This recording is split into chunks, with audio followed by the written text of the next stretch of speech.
The bullet struck her just below the ribs, and the last thing Clara Holt heard before the world tilted sideways was the thunder of horse hooves disappearing into the Montana wilderness, her husband's name dying on her lips like smoke swallowed by the wind.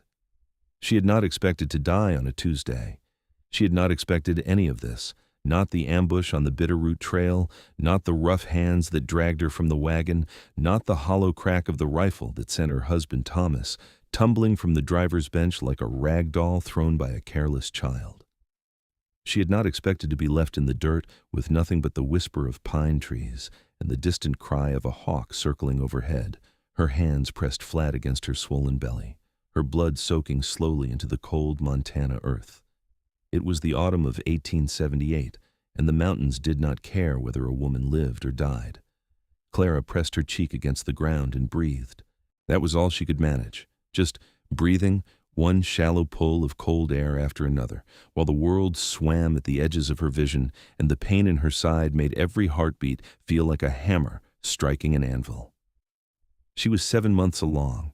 She had felt the baby kick just that morning, a cheerful little flutter against her ribs that had made her laugh despite the jolting of the wagon wheels. She had pressed Thomas's hand to the spot and watched his face go soft with wonder, and she had thought, in that ordinary, irreplaceable way, that the world was good. She forced herself to move, not because she believed she would survive, she was not certain of that at all, but because there was a life inside her that had not done anything wrong, a life that had only just learned how to kick, and she could not lie still and surrender it without trying. She dug her fingers into the frost-hardened ground and pulled herself forward through the scrub brush, inch by brutal inch, toward the tree line where the shadows lay thick and cool, and there was at least the promise of shelter from the wind. She did not know how far she crawled. Time had gone strange and elastic, stretching and compressing in ways that made it impossible to measure. She knew only that at some point the ground beneath her hands went from frozen dirt to a thick carpet of pine needles, and the shadows of the trees closed around her like arms, and she stopped because she had nothing left to give. "I'm sorry," she whispered to the child inside her. "I'm so sorry." And then the darkness came. Eli Voss smelled the blood before he saw her. He had spent 17 years in these mountains, long enough to know every scent the wilderness produced: wood smoke and pine resin, the mineral bite of snowmelt, the rank warmth of bearscat, and the iron tang of a fresh kill. Blood was a smell he knew the way a farmer knows the smell of rain, immediate and unmistakable, and it stopped him dead on the trail the way few things in this world were capable of stopping a man his size. He was not a small man. He had never been a small man. 6 feet and 4 inches of hard-packed muscle, built by 17 years of chopping wood and hauling timber and wrestling the wilderness into the kind of grudging cooperation that kept a man alive through Montana winters. His shoulders were broad enough that doorways in town sometimes required a slight adjustment of his bearing. His arms were thick with the kind of muscle that comes not from vanity, but from necessity, the kind that has been tested against cold and stone and the specific stubbornness of a world that does not want to yield. His dark hair fell to his jaw, unkempt and curling slightly at the ends the way it always did when he had spent too long away from civilization, and his beard was full and dark, the kind of beard that belongs to a man who has stopped worrying about appearances in favor of worrying about survival. He was 31 years old and had not spoken to another human being in 11 days. He stood on the trail with his rifle in one hand and the carcass of a young buck draped across his massive shoulders, and he breathed the cold air, and he sorted through its contents the way a more civilized man might read a newspaper. Pine, frost, horse sweat, old maybe an hour or two at most, and blood. Human blood. He could tell the difference. He dropped the deer without a second thought and moved into the trees. She was curled at the base of a ponderosa pine, her knees drawn up as close to her chest as her belly would allow, her dark hair fanned across the pine needles like something spilled. She was pale as birch bark. Her dress, he could see it had once been blue, though it was caked now with trail dust and blood, was soaked through at her right side, the fabric saturated and dark, and she was very, very still. For a single terrible moment, Eli thought she was gone. Then she breathed.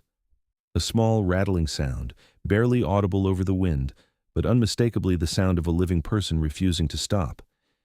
He was on his knees beside her before the exhale was finished. "Hey." His voice came out low and rough from disuse. He pressed 2 fingers against the side of her throat and found her pulse, thin, thready, but there, present, fighting. "Hey, stay with me." She did not respond. He got his arms under her with the careful precision of a man who handles fragile things despite possessing hands made for rough work, and the sight of her swollen belly tightened something in his chest that he had not felt in a long time. She was with child, months along by the look of it. Someone had shot a woman who was months along and then left her in the dirt as though she were not a person at all. The rage that moved through Eli Voss at that moment was not the hot, explosive kind. It was something colder and deeper and far more dangerous, the kind of anger that settles into the bones like frost and doesn't leave, the kind that a man carries with him and does not put down until the account is settled. He had grown up with a father who beat his mother and sisters, and he had learned very young that there is a category of wrong in this world that demands to be answered, and he had also learned that the answer must wait until the immediate crisis is addressed. The immediate crisis was this woman, bleeding and unconscious in his arms, and the baby that needed her to live. He gathered her against his chest and stood, and carried her the 2 miles back to his cabin in the mountains as carefully as he had ever carried anything in his life. His cabin sat in a clearing above the tree line, backed against a granite outcropping that served as both windbreak and natural foundation. He had built it himself over the course of one long summer, and it was solid, the way things built by necessity tend to be solid. Thick-timbered walls, a stone fireplace that could heat the single main room to a comfortable warmth even when the temperature outside dropped below 0. A plank floor he kept clean out of habit, formed by his mother's insistence on dignity in small things. There was a bedroom through a low doorway, a cot that he had built wide enough for his frame, covered with buffalo robes and wool blankets. He laid her on the cot with the utmost care, then moved to the fireplace and had a fire going in under 2 minutes, adding logs with swift efficiency until the room began to push back against the cold. He filled the iron pot with water from the barrel near the door and set it to heat, then went to the medicine chest, a battered wooden box he kept on the highest shelf, filled with the supplies a man learns to keep when he lives too far from a doctor to count on one. Carbolic acid, clean cloth cut from old shirts, a bone needle and waxed thread that he had used on himself more than once, dried yarrow, which his mother had taught him was good for bleeding, a tin of comfrey salve. He pulled the low stool to the bedside and got to work. The bullet had entered below her right ribs and exited cleanly through her back, which was the best possible version of a bad situation. It had missed her spine.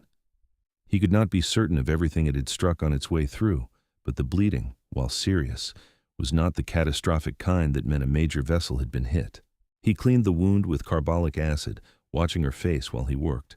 She flinched twice, which told him she was not as deeply unconscious as she appeared, and he found that encouraging. He packed the wound with yarrow, drew the edges together with the same precise stitches he used on his own skin when the wilderness demanded it, and wrapped her torso in strips of clean cloth, working carefully around the swell of her belly. Throughout he talked to her, not about anything important, just the kind of low, steady patter that he had used with injured animals and his younger sisters, and, he supposed himself, in the years when he had been very alone and very cold, and the sound of a human voice, even his own, was the thing that kept the darkness from becoming absolute. "You are doing fine," he said, his hands moving with quiet competence. "The bullet went through clean, which is good luck even if it does not feel like it right now. You have lost blood, but not so much that I cannot replace it. The baby is—" He hesitated, pressing a careful hand to the side of her belly, and felt after a moment the distinct and vital push of small limbs against his palm. He exhaled slowly. "The baby is moving. That's a good sign. A very good sign." He finished the dressing and pulled the buffalo robes up to her chin and sat back on his stool and looked at her face for the first time with something other than medical attention. She was young, mid-20s, he thought, though the pallor of blood loss made it difficult to judge exactly. Her face was angular, high-cheeked and strong, with dark brows and a nose that had the kind of character that suggested a person who had lived in it rather than merely passing through it. Her lips were cracked from the cold and pressed together in an expression that persisted even in unconsciousness, as though she were solving a problem that refused to yield. Her dark hair was tangled with pine needles and dried leaves. She was, Eli thought, remarkable looking.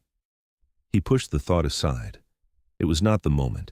He boiled broth from the bones he kept in a crock near the door, venison bones, cracked for marrow, and sat with her through the evening and the night, coaxing small amounts of liquid between her lips when she showed any signs of waking, keeping the fire high, changing her dressing once when the yarrow needed refreshing. Around 3 in the morning, when the wind had picked up outside and the cabin timbers groaned with the cold, she opened her eyes. The ceiling was made of logs. That was the first thing Clara saw. Rough-hewn timber, mortised and fitted with the kind of competence that suggested the builder had known what he was doing. A fire crackled somewhere to her left, and the smell in the air was wood smoke and pine and something meaty and rich, like broth. She was alive. The realization arrived not with triumph, but with a kind of stunned bewilderment, as though the universe had made an administrative error on her behalf. She was alive, and she was somewhere warm, and the pain in her side was still very much present, but it was a contained, manageable kind of pain rather than the spreading fire she remembered from the trail. Someone had tended to her. Someone had... "You are awake." The voice came from her right, and she turned her head and saw the man sitting on a low stool beside the cot, his elbows on his knees, his enormous hands wrapped around a tin cup. He was watching her with steady dark eyes that held no particular urgency and no alarm, just a calm, attentive quality that she found, in that particular moment, profoundly steadying. He was the largest man she had ever seen in her life, not in the brutish, shapeless way of a man gone to fat, but in the way of someone who had been constructed by necessity out of pure, functional material. Muscle stacked upon muscle, shoulders that seemed to absorb a significant portion of the room, forearms with cords of sinew and vein visible even in the low firelight. His dark hair fell to his jaw, and his beard was thick and dark, and his face beneath it was the kind of face that weathers well, strong-boned and weathered and wearing its years without apology. "The baby," Clara said. Her voice came out barely above a whisper, scraped raw. "Moving as of an hour ago," he said immediately, and she felt the coil of terror in her chest loosen slightly. "I have been monitoring. The heartbeat is strong." He held the tin cup out to her. "Broth. You need to drink." She tried to push herself up, and the pain in her side flared white-hot, and she gasped. "Slowly," he said, and he was on his feet in an instant, one arm coming behind her shoulders to help her upright with a gentleness that seemed improbable from a person his size. He propped her against the wall with a folded blanket at her back and pressed the cup into her hands and waited while she sipped. The broth was simple and good and hot, and she felt it move through her like something returning. "Where am I?" she asked. "My cabin, about 8 miles north of the Bitterroot Trail. I found you in the tree line." He paused. "You had been shot." "I removed, that is to say, the bullet went through. I stitched the wound and dressed it. You were losing blood, but the wound is not mortal if we keep it clean." She absorbed this. "You are a doctor?" "No." Something in his expression shifted, not quite a smile, but close to one. "I have been my own doctor for 17 years. It teaches a man certain things." "I am Clara," she said. "Clara Holt. Eli Voss." She looked at him steadily over the rim of the cup. The firelight moved across his face, picking out the lines around his eyes, the deep furrow of concentration between his brows. "You saved my life." He looked as though the statement mildly uncomfortable him. "I found you," he said, with the careful precision of a man who draws distinctions. "The rest was yours. You had already crawled 30 feet into those trees on your own." She said nothing for a moment. Then, "My husband is dead." She heard her own voice say it, as though from a distance, flat and factual, and realized she had not yet allowed herself to fully absorb the weight of it. Thomas. Thomas, who had been afraid of thunderstorms despite pretending otherwise. Thomas, who made the worst coffee in all of Montana and laughed about it every single morning. Thomas, whose hand she had pressed to her belly just that morning. They shot him first. There were 6 of them. They took the wagon and everything in it, and they shot me and left." Eli Voss was very still. "Did you see their faces?" he asked. "2 of them clearly. One had a scar across his left eye, another had a red bandana. There was a brand on the flank of the lead horse, a running F inside a circle. I have seen that brand before. It belongs to a man named Fletcher Kane." Something happened in Eli's eyes at the name, something dark and immediate and very controlled. "You know that name," Clara said. "I know it," he confirmed. He did not elaborate, and something in his voice told her not to press, not yet, not tonight. Right now, the only thing that matters is that you heal. Everything else comes after. She finished the broth, and he eased her back down against the pillow with the same careful precision he had used all night, adjusting the blankets around her with large hands that moved with surprising delicacy. She was exhausted and wrung out and carrying a grief that she had not yet permitted herself to feel in full, and she could feel the edges of sleep pulling at her already. "Eli," she said. "Yes." "Thank you." She turned her face toward him in the firelight. "For not leaving me." "I would not have left you," he said, and the simplicity of it, no performance, no embellishment, just the flat certainty of a man saying the exact true thing, settled over her like the warmth of the fire itself, and she slept. The days that followed had a rhythm to them that Clara would later remember as one of the stranger gifts of that terrible season. The way necessity and proximity created something that neither of them had planned on, something that grew in the spaces between tasks and meals, and the small negotiations of sharing a single-room cabin with a virtual stranger. Eli was methodical. That was the first thing she understood about him. He moved through his world with a quiet purposefulness that left no energy wasted, no motion unnecessary. He was up before dawn every morning, banking the fire and starting water for coffee before she opened her eyes. And when she did open them, he would have her morning broth ready and would help her sit up and change her dressing with the same impersonal competence of someone who has decided that practical care is a form of respect rather than an intimacy. He did not talk much. She had noticed that on the first night, and it remained true. He was not a man who filled silence out of discomfort with it, and she found, to her own surprise, that she was not either. They ate together in the evenings by the fire, and sometimes they talked and sometimes they did not, and neither felt wrong. The talking, when it came in pieces. She told him about Thomas, not the death of him, but the life, because she was not yet ready for the death, and because the life was worth telling. Thomas Holt, 28 years old, who had come west from Ohio with $40 and a knack for surveying and a dream of land that he had worked toward with steady, unspectacular determination for 3 years before he had enough to make an offer on a plot in the Bitterroot Valley. He had met Clara at a church social in Missoula in the spring of 1877, and he had been so obviously overwhelmed by her presence that she had taken pity on him and made the first conversation herself, and by the end of the evening, she had been the one who was overwhelmed. They had married in June. They had been on their way to the valley, to the land, to the life, when the Kane gang had taken everything. Eli listened to all of it without interruption, his dark eyes steady on the fire, and she noticed that his jaw tightened at certain points, at the ambush, at the mention of Thomas falling from the seat, but he did not offer empty condolences or the kind of well-meaning platitudes that she imagined would have felt like sandpaper against her grief. He just listened, and that was exactly right.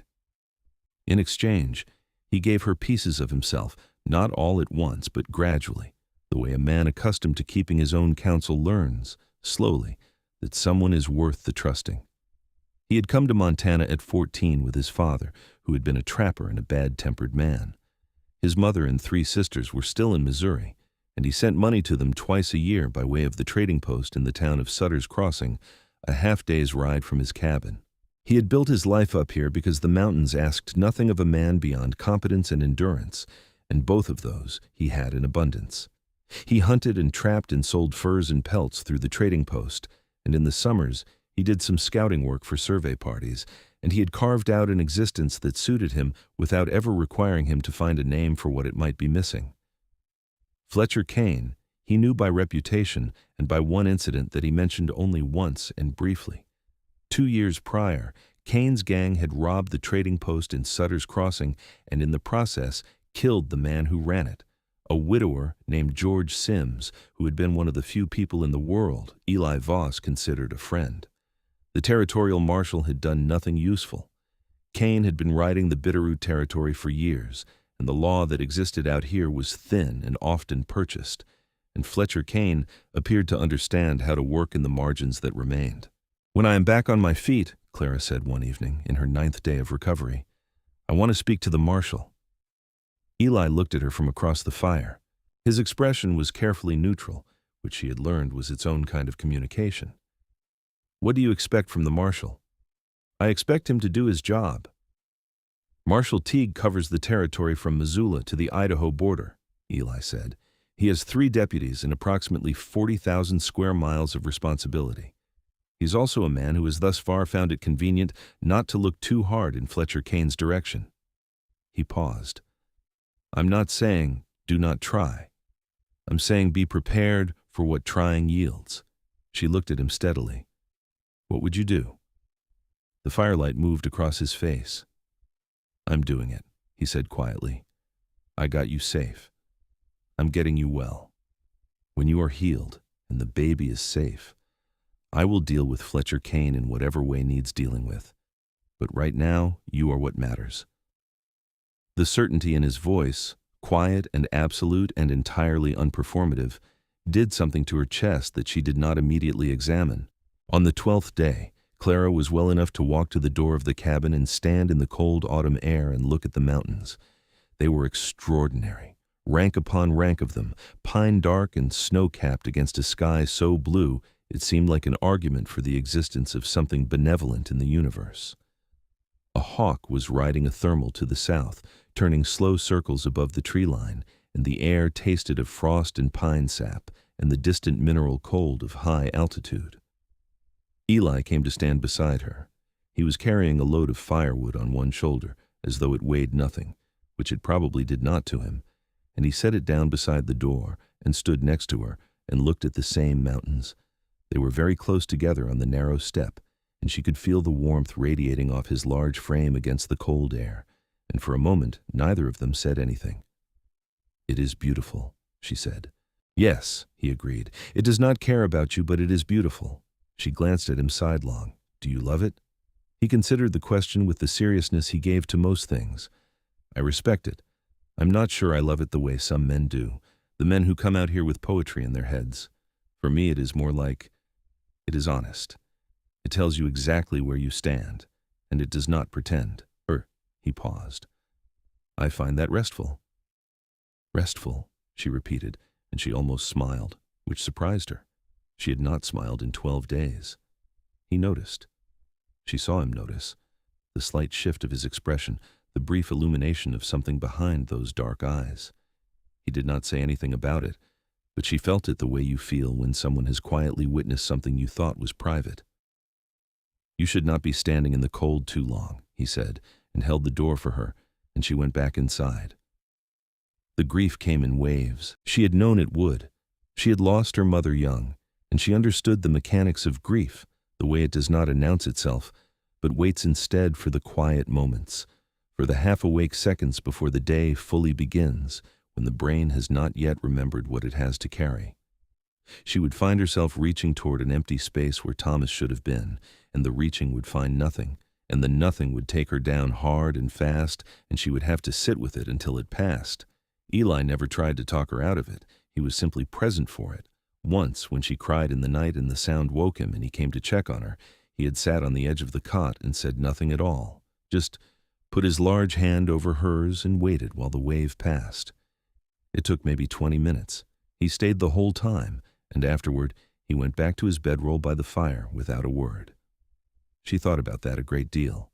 She was also, she realized, with something approaching confusion, thinking about him in other ways, noticing things she had no particular reason to notice. The way he moved, which was quiet for a man his size, each motion deliberate and controlled.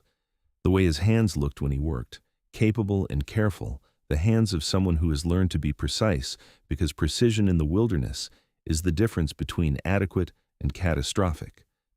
The way he occasionally almost smiled at something she said, the expression appearing briefly and then being reeled back in as though he were not quite sure he had permission to give it fully. She told herself firmly that it was gratitude.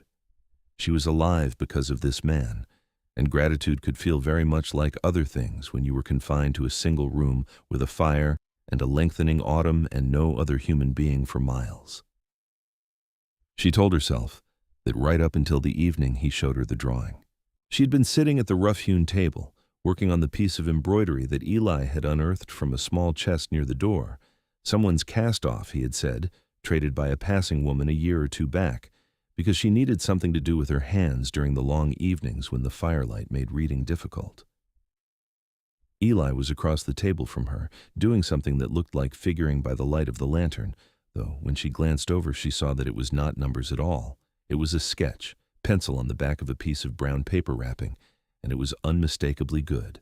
The lines were confident and economical, the shading spare but right, and the subject was the mountains she had been looking at from the doorway that morning. "You draw," she said. He glanced up, and she thought she caught something like self-consciousness in his expression before it settled back into its usual composure. "Sometimes, in the winters, when there is time. May I?" She held out her hand. He hesitated just briefly, then passed the paper across the table. She studied it in the lamplight. It was the view from the cabin step, the specific quality of the light in the morning, the way it came over the eastern ridge and fell in long shafts between the pines. He had captured something about it that she would not have thought possible to capture in pencil on brown paper, something about the silence of it, the scale. "Eli, this is remarkable." "It is something to do," he said, which was such a characteristically understated deflection that she found herself smiling for the second time since the ambush. And this time, the smile was wide enough that it surprised both of them. He looked at her smile for one unguarded moment before he looked back at the table. "You should let yourself take credit for things," she said. "You do it with your doctoring, too. I said you saved my life and you corrected me. You draw beautifully and you say it is something to do." "I'm not comfortable with—" He stopped. "With what?" He was quiet for a moment.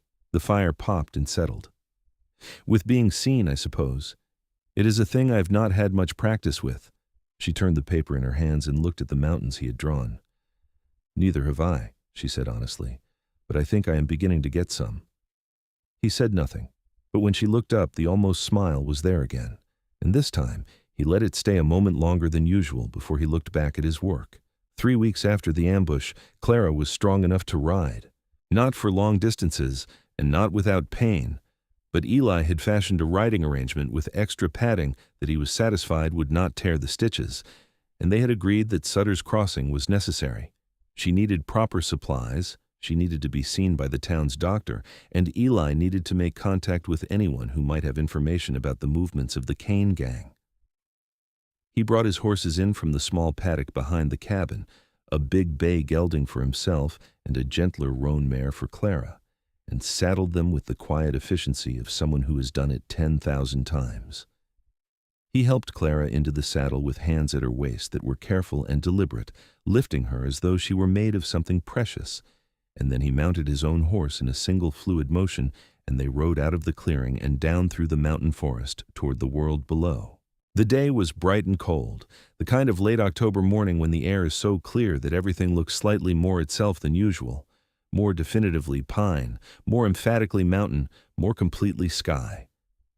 Clara rode carefully, conscious of her mending side and the baby's increasing weight, but the roan mare was smooth-gaited, and Eli had been right about the padding, and after the first hour, the pain settled to a manageable throb that she could breathe around. They rode mostly in companionable silence, which had become their mode of traveling together through the world. Occasionally, Eli would point out something: a deer track in the mud at a creek crossing, a hawk's nest in a dead pine, the place where a bear had clawed a tree trunk at a height that required him to stretch in his saddle and point straight up. He told her the bear was a grizzly, male, probably 450 pounds, and she stared at the marks in the bark and thought about the fact that she had been sleeping in these mountains for 3 weeks and had not once felt afraid of them. She understood then what Eli had meant about the mountains being honest. Anything that wanted to hurt you out here announced its presence. It did not pretend to be something else. "I owe you an accounting," she said, halfway down the slope, "for the supplies you have used, the food, the carbolic acid, the cloth for dressings." "You do not owe me anything," he said, without looking at her. "Eli." "Clara," she almost laughed. "I'm serious." "So am I." He glanced across at her then, and his expression was very direct. "You were alone and injured in the mountains. There is no accounting for that." "There is for me," she said. "I was raised to carry my own weight."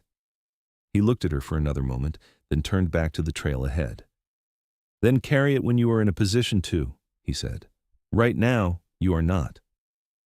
She could not argue with the logic, so she let it go, but she filed it away.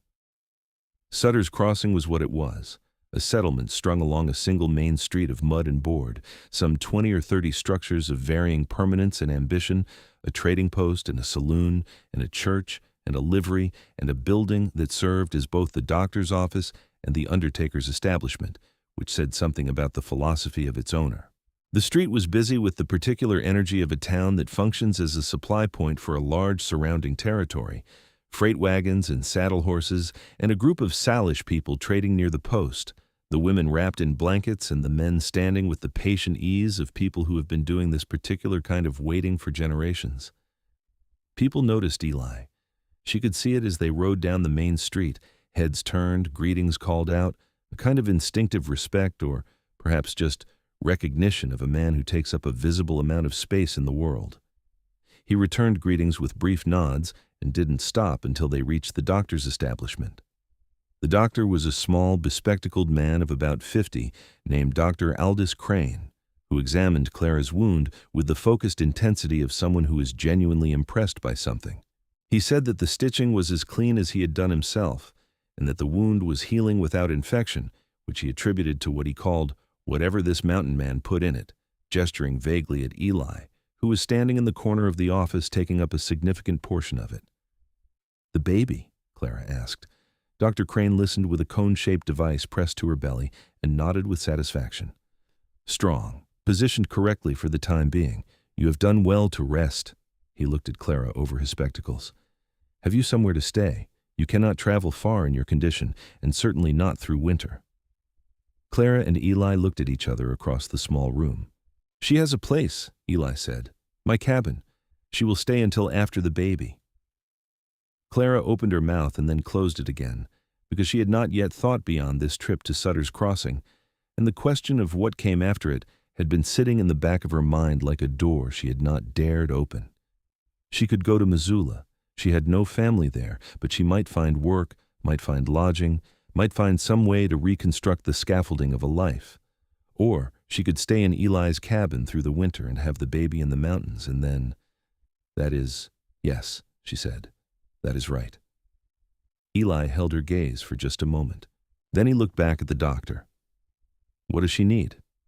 He bought everything the doctor recommended, and more besides, dried fruit and preserved vegetables from the trading post, a good quantity of flour and salt and lard, candles, a length of soft flannel that Clara looked at, and then looked up at him and did not comment on, but that he had bought clearly for the purpose of infant clothing. He bought it all without calculation or display, loading it onto a pack horse he had borrowed from the livery with the same quiet purposefulness with which he did everything. While Clara rested at the trading post and spoke with the woman behind the counter, a Mrs. Beaumont who seemed to find Clara's presence deeply interesting and showed it by asking approximately 40 questions in quick succession, Eli went to the saloon, not to drink. He had one whiskey, nursing it at the end of the bar while he listened, because the saloon was where information lived in a town like Sutter's Crossing, and information was what he needed. He listened to 3 separate conversations before he found the thread he was looking for. 2 freighters arguing quietly over a 4th hand of cards about a run-in they'd had south of the Bitterroot Fork with a group of armed men who had demanded passage toll, armed men whose leader wore a long gray coat and whose second had a scar across one eye. Eli finished his whiskey and set the glass down, and went to find the territorial marshal's deputy. The deputy was a young man of about 23 named Robert Pierce, and he was earnest and clearly not corrupt, just overwhelmed and mildly incompetent in the way of young men given large responsibilities without adequate preparation. He listened to what Eli told him, Clara's account of the ambush, the brand on the horse, the details of the two men she had identified, and wrote it down in a ledger with the serious air of someone who intends to do something. Whether he would do something was a question Eli could not answer, but he had put it on record, and that was not nothing.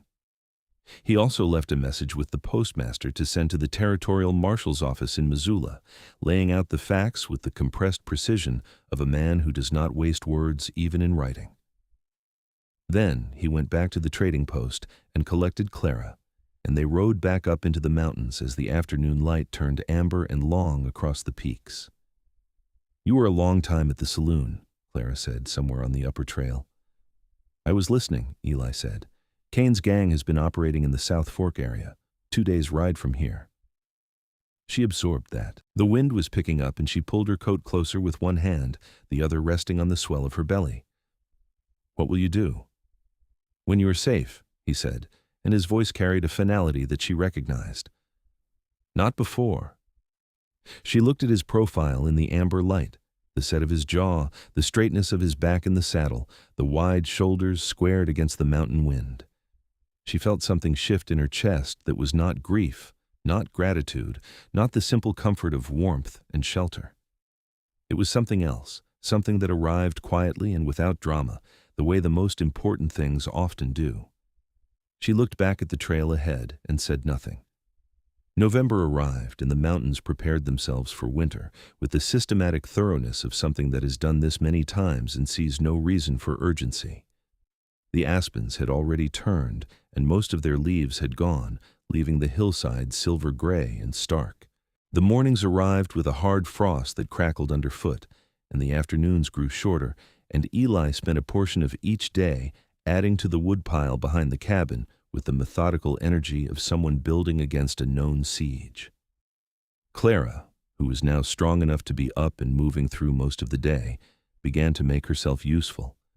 She could not haul wood or do anything that required sustained physical effort, but she could cook, properly cook, with the skills she had learned from her mother and refined over the year of being Thomas's wife, and she suspected that Eli had been subsisting on a diet that was nutritionally adequate but gastronomically bleak. She took over the kitchen corner of the cabin with a matter-of-factness that she hoped communicated its own logic, and the first time she produced a proper venison stew with dried vegetables and biscuits from the flour they had brought from Sutter's Crossing, she watched Eli eat 2 full bowls of it with an expression that was as close to unguarded pleasure as she had seen on his face. "You did not say you could cook," he said. "You did not ask," she pointed out. "I assumed you could not." "Why?" He considered this. "No particular reason. An assumption." She gave him a look that communicated her opinion of that assumption without requiring words, and he almost smiled, and she felt a warmth that had nothing to do with the fire. They fell into a rhythm that was domestic in ways that neither of them had quite negotiated. She cooked, he maintained the cabin and supplied the wood and the meat, they ate together, and in the evenings she sewed or read from the 2 books she had found on his shelf while he drew or read, and occasionally they talked until later than either of them intended. She learned that he had read more widely than she would have expected, that his mother had been the kind of woman who understood that books were a form of freedom, that he had strong opinions about the transcendentalists that he expressed with a quiet vehemence that made her want to argue back, and that the arguing was some of the best conversation she had ever had. She also learned, gradually and without ceremony, things about his body's history in the wilderness, a scar along his left forearm from a trapping accident at 19, a slight hitch in his right knee from a fall down a rock face at 25, the smaller marks and adjustments that a man accumulates when he has spent 17 years using his body as the primary tool against a demanding world. He mentioned these things in passing, casually, with no drama attached to any of them, and she found that the casualness of it moved her more than drama would have. She was falling in love with him. She recognized the shape of it with a kind of clear-eyed dismay, because she was a widow who was 7 months pregnant, and she had no right to be falling in love with anyone, and particularly not with the man who had saved her life, because that had all the hallmarks of confusion rather than genuine feeling. She told herself that. She told herself that several times. She went on falling in love with him anyway. The snow came on a Wednesday night in the third week of November, and when Clara woke to the white light of it through the cabin's single window, she lay still for a moment and listened to the deep silence that heavy snow brings to a mountain landscape, a silence so complete it has its own texture, and she thought that she had never in her life felt so thoroughly located in a place. Eli was already up. She could smell coffee and hear the soft sounds of his movement in the main room, and when she came through the low doorway, she found him standing at the window with his cup, watching the snow on the mountains with the expression she had come to associate with his most private moments, not guarded, but open in a way he usually wasn't, as though the mountains were one of the few things he trusted enough to let down the considerable wall of his reserve. He heard her and turned, and she saw him take in her appearance, the loosened hair, the domestic normalcy of her standing in his cabin in the early morning. And something moved through his expression that he controlled quickly, but not quickly enough. "There is coffee," he said. She poured herself a cup and came to stand beside him at the window. They looked at the snow together. "Eli," she said, "I need to tell you something, and I need you to hear it without arguing." He turned to look at her, and his expression was carefully attentive in that way of his that meant he was taking something seriously. "I know what I feel," she said. "I am not confused about it, and I am not mistaking it for something else. I know what grief feels like, and I know what gratitude feels like, and this is neither of those things, although both of those things are also present." She held his gaze. "I am telling you because I think you should know, and because I have come to believe that you are the kind of person who deserves to be told the true thing." The silence that followed was the long kind. Outside, a handful of snow dropped from a pine branch and scattered in the still air. "Clara," he said, and his voice was low and careful and a little rough. "You have been through—" "I know what I have been through," she said. "I am the one who has been through it. I am not asking you for anything. I wanted you to know." He was quiet for another moment. The firelight moved between them, and his dark eyes were very steady on her face, and she watched him work through something internal with the focused seriousness he brought to all things. "I have not—" He stopped, tried again. "There has not been—" Another stop. She waited, patient, because she knew by now that the things he found most worth saying were the things that took him the longest to say. "I am not accustomed to caring about things I cannot protect," he said finally. "It is uncomfortable. For me."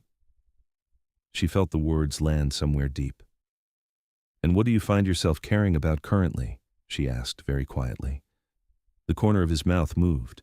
It was the closest thing to a full smile she had yet seen from him, and it transformed his face in ways she had suspected but not seen until that moment. "Right now," he said, "everything in this cabin." She turned back to the window and looked at the snow so that he would not see how much that hit her, and she pressed her fingers to her lips and breathed. December brought deeper snow and longer nights, and the particular intimacy of two people sharing a small, warm space against the cold darkness outside. The baby was due in January, Dr. Crane had estimated, and Clara felt it now constantly, a rolling, active presence that had its own opinions about comfortable positions and made them known at irregular intervals, usually the most inconvenient ones. She had started sleeping on her side with a pillow wedged behind her back, and twice she had woken in the night to find Eli awake also, sitting by the fire with his book, having apparently heard her restlessness and responded to it with the kind of quiet presence he had offered from the beginning. She had not pressed him past the morning at the window. She understood that he was a man who moved on his own timeline, who had been alone for a long time, and whose heart, she was increasingly certain there was an extremely large one behind all that muscle in reserve, had been kept close and private because the world had not offered many invitations to do otherwise. She was willing to wait. She had, at this point, an abundance of things to wait for. What she had not expected was for him to make the next move. It happened on an evening in mid-December, the kind of evening when the fire is particularly good, and the wind outside is particularly insistent, and the contrast between them makes the warmth feel like a specific kind of grace. She had been reading aloud from Thoreau, which she had chosen specifically to provoke him, knowing his opinions, and they had ended up in a spirited disagreement about Walden that had somehow gone on for the better part of an hour, and had covered solitude and civilization, and the question of whether any human being is truly self-sufficient, and she had made a point about interdependence that she felt was quite good, and he had said, "That is actually correct," with the slightly aggrieved tone of a man who is not quite expected to be bested in an argument. She was laughing at that, really laughing, the uncomplicated kind that comes from the chest and doesn't make any calculations. When he reached across the table and took her hand, it was simple. Just his hand covering hers on the table, large and warm and certain. She stopped laughing and looked down at their hands and then up at his face. "I am not good at this," he said. "I want to be honest with you about that. I have been alone for a long time, and I do not have the sort of polished way of things." "Eli," she said, "I'm trying to say," he looked down at their joined hands for a moment, "you are the first person I have wanted to keep near me. I did not want to say it too soon when you were hurt, and you're not saying it too soon," she said. He looked up at her. The firelight was between them, and his face was very open in a way she had not seen before, the reserve set entirely aside, and she saw what was underneath it, not the absence of something, but the presence of a great deal, everything that had been kept quiet and private for 17 years of solitude in the mountains. She turned her hand over under his so that they were palm to palm and curled her fingers around his, and she watched something settle in his face that she thought might be relief. "I am not easy," she said with absolute honesty. "I am grieving and I am pregnant and I have strong opinions about most things, and I will argue with you about books." "I know all of that," he said, and this time the smile was complete and unheld, and she understood why he had kept it back. It was devastating when it arrived, that smile, warm and undefended and completely itself. "I do not want easy. I want this." She held his hand across the table while the fire burned and the wind ran over the roof, and outside the Montana mountains stood in their cold, indifferent splendor, and inside the cabin it was warm. Christmas passed quietly. She had found in the small chest that seemed to be the cabin's repository of miscellany some red cloth that she cut into decoration with the small scissors from her embroidery kit, and Eli had come back one afternoon from checking his trap lines with a small pine bough that he set in an empty can near the fire without comment, and they had eaten a particularly good meal of roasted grouse that she had prepared with dried herbs from the bundle she found hanging in the rafters. She gave him the drawing she had made of the view from the window. She had no paper, but she had used the inside of the flour sack, flattened and smoothed, and a sharpened stick of charcoal from the fire, and it was not as good as his work, but it was honest. And when he looked at it, his expression did the thing she loved, where the reserve came all the way down, and his face said exactly what he meant. He gave her the buffalo robe from his bed, which he had been sleeping without for 2 weeks already. She understood this about the same time she understood something else, that he had been systematically giving her the warmest things without marking it, without comment. The best blankets, the more sheltered side of the cabin, the choicest cuts of meat. Not as performance, just as the natural consequence of the way he organized the world around the people he was responsible for. She kissed him that night for the first time. She did it simply, leaning across the table after the fire had burned to embers, and he was very still for just a moment, and then his hand came up to her face with a gentleness that was somehow completely at odds with the size of him and completely consistent with everything she knew about him, and he kissed her back with a careful, unhurried intention that told her he was not a man who did anything halfway. "I am going to love you very well," he said very quietly when they parted. It was not a boast. It was a statement of intention, serious and certain, the kind of thing a man says when he means it as a promise. "I know," she said. "I intend to return the favor." The baby came in the first week of January, 1879, on a night when the temperature outside had dropped below what Eli's thermometer could register, and the mountain wind was a continuous low howl against the cabin walls. He had prepared for it with the same systematic thoroughness with which he prepared for everything. Clean cloth and warm water, and the manual Dr. Crane had pressed into his hands on their last visit to Sutter's Crossing, which he had read and reread until he could have recited it. The labor was long and hard, and Clara was brave in the specific way of a woman who has already survived things she should not have survived, enduring each wave of it with a focused determination that left Eli in a state of something close to awe. He was with her through all of it, close, steady, useful where usefulness was possible, and simply present where it was not. And when the baby finally arrived, in the cold hours before dawn, he caught it with hands that did not shake despite everything, and the sound that filled the cabin was the most emphatic sound in the world.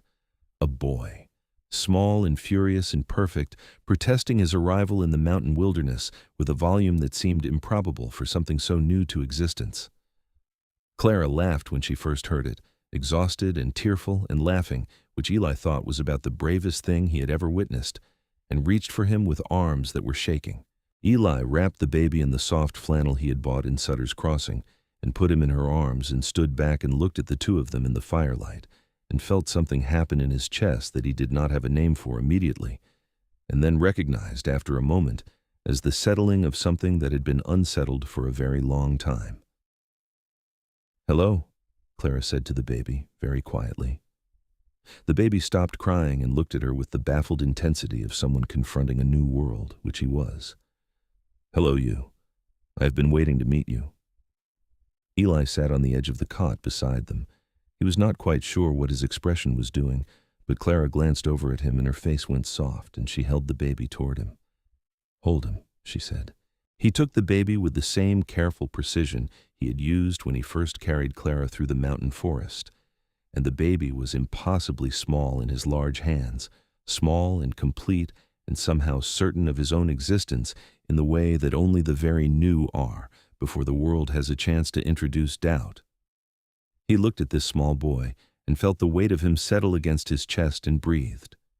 "Thomas," Clara said. "His name is Thomas." Eli looked at her. "After his father," she said, and her voice was steady, because she had made her peace with this, had found a place in herself where loving what was gone and building what was here could coexist without one diminishing the other. "Thomas Eli Holt," she paused, "if that is all right." He was quiet for a moment. "It is more than all right," he said.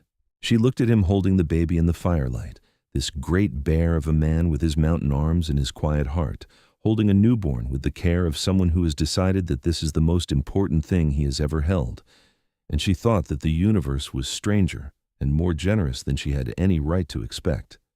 In the last days of January, when Clara was strong enough and the baby was gaining weight steadily, and the weather had opened enough for a day's ride, Eli went to Sutter's Crossing alone. He did not tell Clara everything he intended to do.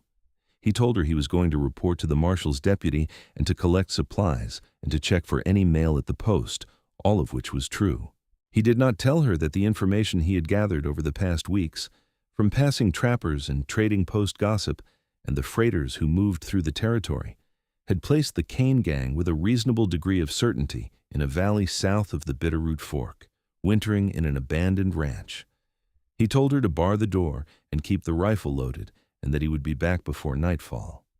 In Sutter's Crossing, he went first to the deputy's office and told Robert Pierce exactly what he knew about the gang's location, with the directness of a man who has decided that the law should have its opportunity and has organized his intentions accordingly. Pierce listened and wrote things down, and said that he would ride to Missoula that day to file an urgent request with Marshal Teague. Then Eli went to the saloon, not to drink, but to find the two men he had identified over the past weeks as possessing the specific combination of competence and grievance that made them useful in circumstances like this one. They were a pair of older men, former cavalry, he believed, now doing odd work across the territory, who had their own history with the Kane gang, which involved a mule that had been stolen and a brother-in-law who had been hurt. He was back at the cabin before nightfall, as promised. He told Clara that evening that he had reported everything to the deputy and that Marshal Teague would have the information within days. He told her that the matter was in the hands of the law. He did not tell her what other arrangements he had made. He had decided, quite consciously, that a man could take care of both the legal obligations and the practical ones, and that one did not preclude the other. 3 weeks later, Marshal Teague and 4 deputies, together with the 2 former cavalrymen who had provided the specific local knowledge that made the operation possible, rode on the abandoned ranch south of the Bitterroot. Fletcher Kane was taken alive along with 4 of his 6 men. The man with the scar across his left eye attempted to flee and was shot by a deputy in the exchange. The other outstanding member of the gang was never found. Kane was transported to Missoula for trial, where he was convicted of robbery and 3 counts of murder, including Thomas Holt, and sentenced to hang. The deputy, Robert Pierce, rode up to Eli's cabin 3 weeks after the operation to deliver the news personally. He was clearly pleased with himself, and Eli let him be, answering his questions about the information he had provided with the patient brevity of a man who is content to give credit elsewhere. Clara sat at the table with young Thomas in her arms and listened to the official account of Fletcher Kane's arrest and coming trial, and when Pierce had finished, she said, "Thank you." And that was all. When Pierce had gone, she looked at Eli across the fire with those direct dark eyes of hers. "You did more than report to the deputy," she said. It was not a question. He held her gaze. "I made sure the law had what it needed to do its job properly. That is all." She looked at him for a long moment. "Are you safe? Are we safe?" "Yes," he said with the flat certainty that she had come to recognize as his when he was absolutely sure of something. "You are safe," she nodded slowly. "Then I will not ask more questions." "Clara, you protected us," she said simply. "That is what I know. That is enough." The fire settled between them, and outside, the late January mountains held their deep cold, and inside the cabin, the baby slept in the cradle Eli had built from pine boards in the weeks before the birth, and the world was not just, not perfectly. It had never been that, and Clara Holt was too clear-eyed a woman to pretend otherwise. But the specific injustice that had been done to her and Thomas had been answered, and that was something. Spring came to the mountains the way it always does, not all at once, but in increments, each small advance announced by a different kind of evidence. The snow on the south-facing slopes began to thin in late February. The first runoff trickled down the rock face behind the cabin in March. The aspens showed the first faint green of budding leaves in April, and the meadow below the cabin was knee-deep in wildflowers by May. And by then, the world had changed so completely from the frozen silence of the winter that it seemed almost a different place. Thomas Eli Holt was 4 months old and growing at a rate that Eli found remarkable and a little alarming in the way of someone confronting unexpected abundance. He was a dark-haired baby, with his mother's direct eyes and a pair of lungs that seemed disproportionate to his small frame, and he regarded Eli with the specific focused attention that infants give to faces they have decided to trust, tracking him across the room with the earnestness of someone conducting important research. Eli had not expected to be good with a baby. This was not false modesty. He had genuinely had no data on the subject, and therefore no expectation. But he found that the practical competence he had applied to so many things in his life translated without drama into the particular requirements of infant care, and that beyond the practicality there was something else entirely, something that had nothing to do with competence and everything to do with the fact that this baby, with his dark eyes and his disproportionate opinions, was Clara's child and the son of a man who had deserved better, and Eli's response to that combination was a kind of love that arrived complete and without qualification. He talked to the baby the same way he had talked to Clara when she was recovering, low and steady, about practical things, about the weather and the mountains and the deer he had seen that morning, and the noise the creek was making now that the snowmelt had started. Clara, who frequently overheard these monologues, made no comment on them except for a quality of expression when she looked at Eli that he had learned, over the months, to read with some accuracy, and what it said went directly to the center of him every time. He had asked her to marry him in February, badly. He had rehearsed it. He was self-aware enough to know that spontaneous declarations were not his area of strength, but when the moment arrived, his rehearsed version had felt wrong, and he had said instead, looking at her over the morning coffee, with what he was aware was a deeply unromantic directness, "I want to marry you. I want Thomas to have my name. I want to be the permanent version of what I already am to you both." A pause. "That's what I mean." She had looked at him for a very long moment. Then she had said, "Yes." That is exactly what I want, too.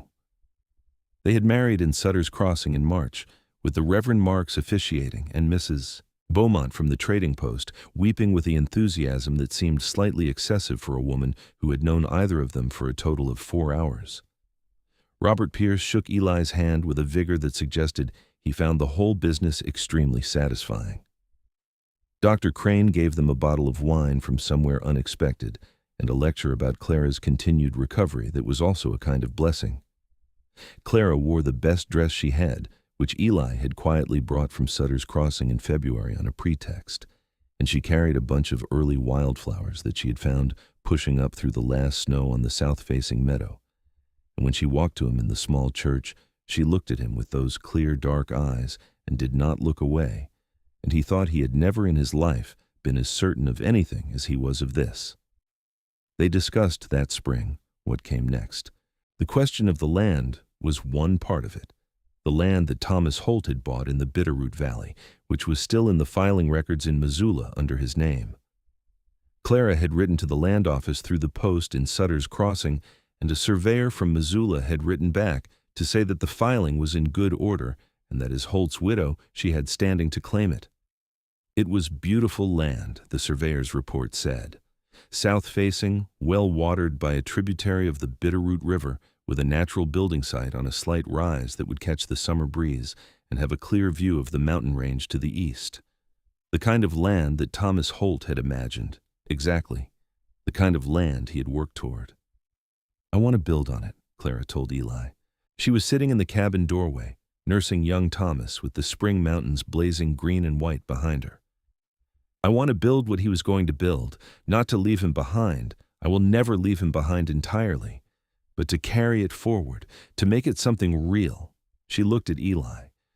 "Would you consider, the mountains are yours, your cabin is yours. I'm not asking you to give that up." "You're asking me to come to the valley," he said. "I'm asking what you want," she said carefully. "Not what you would sacrifice for me. What you want." He had thought about it, actually, more than she might have expected. He had lived in these mountains for 17 years, and he was honest enough with himself to recognize both what they had given him and what they had cost him.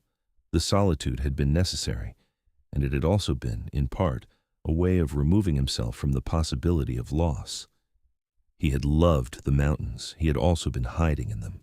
"I want to build you a house," he said. She smiled at him over the baby's head, and it was the full, uncalculated kind, and it hit him exactly as it always did. "Then that is what we will do. I will keep the cabin," he added, "for trapping season, and for when you need me to leave the house." A pause that was almost a smile. "Which you will." "I will," she agreed with a candor he loved. "We can keep the cabin." They came down to the valley in June, when the wildflowers were at their absolute peak. A riot of yellow and purple across the meadow that made Clara stand in the middle of it with young Thomas on her hip and turn a slow circle, looking at everything, committing it to memory with the attention of someone who has learned not to take the beautiful for granted. The building site was everything the surveyor had described. Eli spent the first week walking it in silence, doing the engineering in his head the way he had once done with his mountain cabin, but on a larger scale, a real house, a proper house, with a kitchen and a bedroom and a room for the baby and room to grow into. He made drawings. Clara made suggestions that were consistently good, and they argued in the productive way they had established, the kind of argument that ends with both parties having learned something. He brought timber down from the mountain with a wagon and 2 draft horses borrowed from a neighboring settler, a man named Kessler, who proved to be the kind of neighbor that the frontier produced at its best: plain, competent, glad of company, present when needed and absent when not. Kessler had a wife named Anna who had come to the valley from Iowa the year before, and she and Clara took to each other with the immediate practical warmth of women who recognize in each other a particular kind of resilience. Anna Kessler delivered her second child, a girl, in the same week that Eli began raising the walls of the Holt Voss house, and Eli spent a portion of 2 days helping Kessler with the framing on the Kessler house in return for Kessler's help on his own. This was the economy of the frontier, reciprocal, uncontracted, based on the understanding that survival in a place like this is a cooperative enterprise, whether you name it that or not. By August, The house was complete enough to move into. Not finished, there were details to attend to through the fall, but solid, with a kitchen that smelled of fresh timber and a hearth that Eli had built with the same care he gave to all structural things. Clara stood in the kitchen on the first morning and looked at the east-facing window and the view of the mountains through it, the same mountains that had held and hidden her when she was dying, that Eli had made his home for 17 years, and she put her hands on the windowsill and breathed and let herself feel all of it.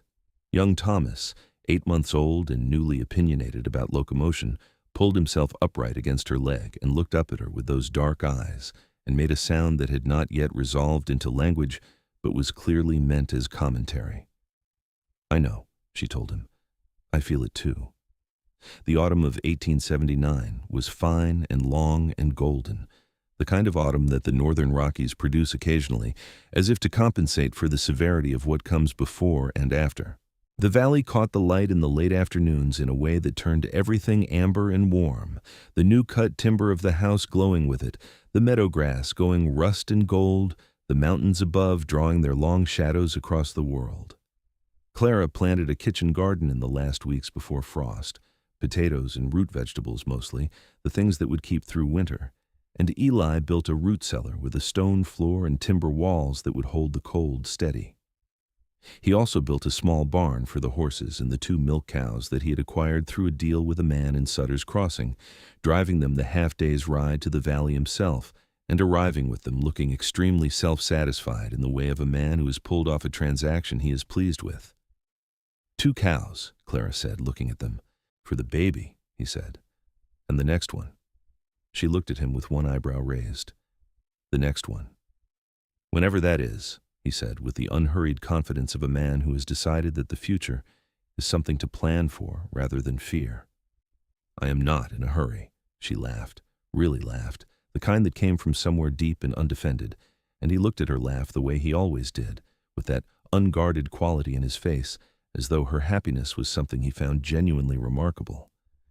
"Eli Voss," she said when she had recovered, "you are a startling man." "I have been told worse," he said. She walked over to where he was standing by the corral fence and leaned up and kissed him, one hand against his chest, and he put his arm around her and held her against his side in the warm autumn afternoon, and the valley spread around them. Their valley now, Thomas Holt's valley, made real by his wife and the mountain man who had found her when everything was broken and built her back toward whole. The winter of 1879 was hard, but they were ready for it, which made all the difference. The root cellar was full, the barn was solid, the wood pile was enormous. Eli had spent the better part of 2 weeks in October ensuring the wood pile was enormous, which Clara had observed with a mixture of amusement and gratitude and no comment, because she recognized the behavior for what it was. He had been preparing for Montana winter since he was 14. He was not going to let cold touch his family if he could prevent it. Young Thomas learned to walk in November, taking his first tottering steps between Clara and Eli in the kitchen, while both of them sat on the floor with the practiced ease of people who have abandoned dignity in favor of utility. And when he made it, the 4 steps between them and sat down hard with a look of enormous surprise on his face, Clara grabbed Eli's arm and he grabbed hers and they were both laughing. "He has your determination," Eli said. "He has your legs," Clara said. "Look at those legs. He will be 6 feet tall by the time he's 15. "He will be a surveyor," Eli said, "like his father." There was nothing difficult in the saying of it. The ghost of Thomas Holt sat alongside them at the kitchen table sometimes, in the way that lost people do when they are genuinely missed and genuinely honored, and it was not painful so much as present, the way a good memory is present. Clara had made a small frame from the valley timber and put inside it the only photograph she had of Thomas, which she had kept through the ambush in the inside pocket of her dress, and it sat on the shelf above the hearth. Young Thomas would grow up knowing his father's face. She had told Eli once in the mountain cabin during that long winter that she did not think you could love 2 people at once without diminishing one of them. She had come to believe she was wrong about that. She had loved Thomas, still did in the past tense that does not fade but deepens, and she loved Eli in the present tense, the way you love something you are in the middle of, and the 2 things were not in competition. They were just different rooms in the same large house. She had tried to say something like this to Eli one evening, wanting him to understand it, and he had listened and then said, "I am not Thomas. I do not want to be Thomas. I want to be what I am to you." And she had said, "That is exactly right," and meant it completely. In the spring of 1880, Clara found herself expecting again. She told Eli on a morning in March when the snow was just beginning to pull back from the south meadow and the first tentative green was showing in the mud near the creek. He was at the workbench he had built against the east wall of the barn, doing some repair to a harness, and she came and stood in the doorway with the early spring light behind her and told him simply and directly. He put down the harness and looked at her for a moment, and then he crossed the barn in 3 long strides and put his arms around her so carefully, so completely, that she felt held in a way that had no qualifications in it at all. "Good," he said into her hair. "That is very good." She pressed her face against his chest and laughed. "That is your complete reaction? Good?" "Good, and I'm glad and I love you," he said. "Is that better?" "Much better," she said. He held her for a long time, in the barn doorway with the spring light coming in around them, and she listened to his heartbeat and thought about how completely unpredictable the world is, that from the worst thing that had ever happened to her had come a man and a house and a valley and a life that she had not known enough to want until she was standing in the middle of it. The baby came that October, a boy again, dark-haired and loud about it, arriving in the new house in the new valley in a way that was less dramatic than his brother's mountain cabin birth, but no less important. They named him James, after Eli's grandfather, a choice that made Eli go very quiet in a way that Clara had learned meant he was deeply moved by something and was doing his best not to show it. 2 boys in the house. Eli built new furniture, a bigger table, 2 small beds in the room that had been designed for growing. Anna Kessler brought a blanket she had woven herself, blue and white, and the Kessler family sat for supper that evening and ate the roasted chicken that Clara had prepared, and the conversation ranged from irrigation to cattle prices to the terrible quality of the road from Sutter's Crossing. And it was exactly the kind of evening that Thomas Holt had been trying to build when his life was taken, the ordinary, irreplaceable kind. The marshal's office sent notice in December of 1880 that Fletcher Kane had been hanged on the 17th of November in Missoula, following trial and conviction on 3 counts of murder, including that of Thomas James Holt. The notice was matter-of-fact and official in the way of legal documents, and Clara read it twice at the kitchen table with the afternoon light falling through the east window. She felt the weight of it settle, not as satisfaction exactly, but as a kind of completion, the way a long sentence finally comes to its period. Justice had been done, not perfectly, not in ways that could undo anything, but done. The territory had acknowledged what Fletcher Kane had taken, and he had paid for it, and that was something that she had not been sure she would live to see on the day she had been left in the dirt on the Bitterroot Trail. She put the notice down and looked at the mountains through the window, and she thought of Thomas, and she let herself grieve him freshly and specifically, and then she let it be. Eli, who had come in while she was reading, who was standing at the hearth with the particular quality of stillness that meant he had already read over her shoulder, met her eyes when she looked up. He said nothing. She said nothing. There was nothing that needed to be said. She got up and went to him, and he put his arms around her, and outside the valley was going silver in the afternoon light, and in the next room, Thomas Jr. was telling baby James something lengthy and earnest in the voice that suggested he considered himself in charge of the situation, and the fire burned warm against the Montana cold. The years that followed were the kind that, when you are living them, seem ordinary in their dailiness and reveal themselves as extraordinary only in retrospect. Eli Voss was a farmer and a trapper and a builder and a father, and he was extraordinary at all of it in the specific way of a man who had taken his considerable capacities and pointed them, finally, at something worth building. He went to the mountain cabin 2 or 3 times a year, in the fall for trapping, in the deep winter sometimes when the need for solitude was necessary as breathing, and occasionally in the summers because the mountains were beautiful, and Clara was always right that he needed them. She sent him off on these trips without complaint, which he found deeply significant and told her so once, to which she replied that she was not interested in keeping him from what he needed, because a man kept from what he needed was not any use to her. This was so characteristically Clara that he had simply kissed her and gone. She built the valley life with the systematic clarity of someone who has thought about what a good life requires and has decided to construct it intentionally. The house grew.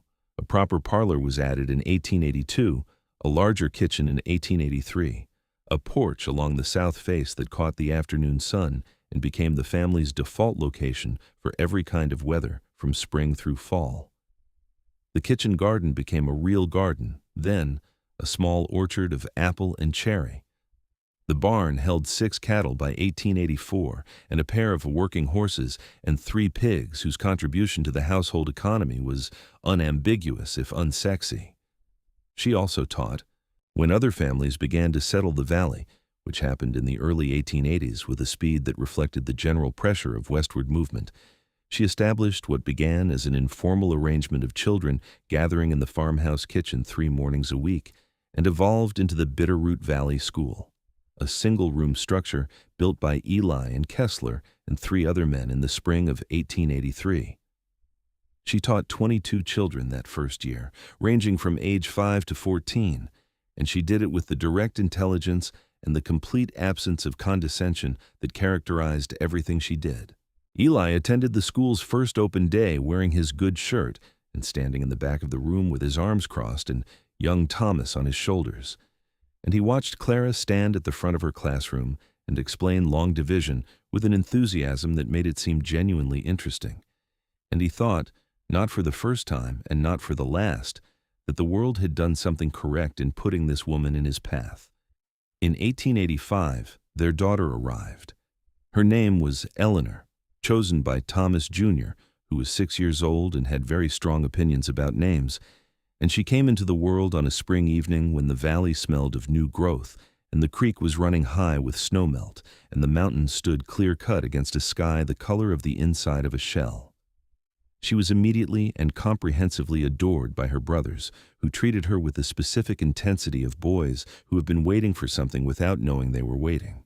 Clara held Eleanor in the warm lamplight of the bedroom and looked at Eli where he sat on the edge of the bed, young James asleep against his side, Thomas Jr. pressed against his other arm, and she thought that this was the picture she would carry with her longest. This man with his mountain-built arms holding 2 sleeping children while she held the third, the fire warm and the valley dark outside and the mountains present in the near distance, solid and indifferent and beautiful. "What are you thinking?" Eli asked. "I am thinking," she said, "that I have been very lucky." He looked at her with those steady dark eyes of his, and the almost smile that had become, over the years, fully a smile, warm and uncalculated and completely his. "We both have," he said. She looked down at the baby in her arms, at the sleeping weight of her, at the dark fluff of new hair and the small perfect fists. She thought of the trail in the cold ground and the pine needles and the blood. And then she thought of the sound of footsteps through the forest floor and a voice, rough from disuse, saying, "Stay with me." She thought of the fire in the mountain cabin and the broth and the careful stitches and the large hand over hers in the dark. She thought of a pencil drawing of mountains on a brown paper sack offered across a table by a man who did not know yet how to be seen. "Eli," she said, "I love you very much." He was quiet for a moment, the way he sometimes still was, not from lack but from the particular weight he gave to the things that mattered most, turning them over carefully before he answered. "I love you," he said, simply and completely. "I will love you for the rest of my life." Outside, the Montana night was enormous and cold and full of stars, the same stars that had been there on the night of the ambush and the night of the mountain cabin and every night between and after. The mountains stood as they always had, old and indifferent and magnificent. The valley below them was alive with the specific warmth of a house where people were gathered, the light from the windows pressing out against the darkness in the way that human habitation always has, a small, insistent claim against the dark. In the years that came after, the children would grow, and the house would change, and the valley would fill with other families building other lives, and Clara would teach the valley's children for 2 more decades, and Eli would make the mountain journey a little less often as the years moved through him, and the photograph of Thomas Holt would stay on its shelf above the hearth, and young Thomas, who grew to be a surveyor like his father, would carry something of both his fathers in him the way children do when they are loved by more than one. But on that spring evening in 1885, with the baby new in the world and the boys sleeping and the mountains standing their long watch outside, all of that was ahead of them, unknown and full. What they had was now, warm and certain and complete, the thing that Clara Holt had been carrying toward across 30 feet of Montana forest floor on her hands and knees in the cold, without knowing it, without knowing that the tree line she was crawling toward was also, improbably, irreversibly, the beginning of everything. She pressed her lips to Eleanor's dark head and breathed, and Eli's hand found hers across the sleeping children, and they held on.